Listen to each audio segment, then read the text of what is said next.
আজ থেকে ২০-২৫ বছর বাদে যাদবপুর ইউনিভার্সিটি বা প্রেসিডেন্সি ক্যাম্পাসের মধ্যে আপনাকে ঘিরে কি ধরনের আলোচনা হলে আপনার মনে হবে যে না আমার জীবনটা সার্থক?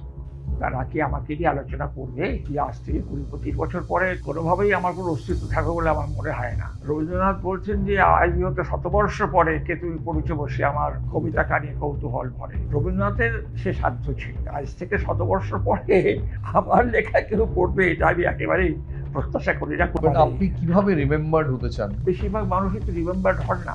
এই হাজার হাজার লক্ষ লক্ষ আপনি তো মানুষ বেশিরভাগ মানুষ নন, আপনি শীর্ষেন্দু মুখোপাধ্যায়। কিন্তু আমি বরাবর নিজেকে খুব সাধারণ মানুষ বলেই ভেবে এসেছি। লেখালেখির সূত্রে ধরো হয়তো একটু পরিচিতি হয়েছে, কিন্তু সেই পরিচিতি কতখানি গভীর, কতখানি সারবত্তা সেটা আমার জানা নেই। কারণ প্রথম কথা হচ্ছে আমি আমার লেখা নিজে বিচার করতে পারি না। লিখলাম পরে আমার মনে হলো কিছু হয়নি, এরকম একটা হতাশা ভাব আসে। তারপরে লেখাটা বেরোলো, তারপরে হয়তো কেউ প্রশংসা করলো বা কিছু, তখন মনে হলো যে হয়তো কিছু সারবত্তা আছে। খুব প্রত্যাশা নিয়ে আমি কিন্তু কিছু লিখি না। সেই প্রত্যাশাটা আমি সম্পূর্ণ প্রত্যাহার করে নিয়েছি। যা লিখলাম তা নিয়ে মানুষ কাটাছেঁড়া করুক, বুকে তুলে দিক বা ফেলে দিক, তা তাদের ব্যাপার। আমি আমার কথা বলার ছিল বলেছি, এই পর্যন্ত। তারপরে কি হবে না হবে ঈশ্বর জানেন।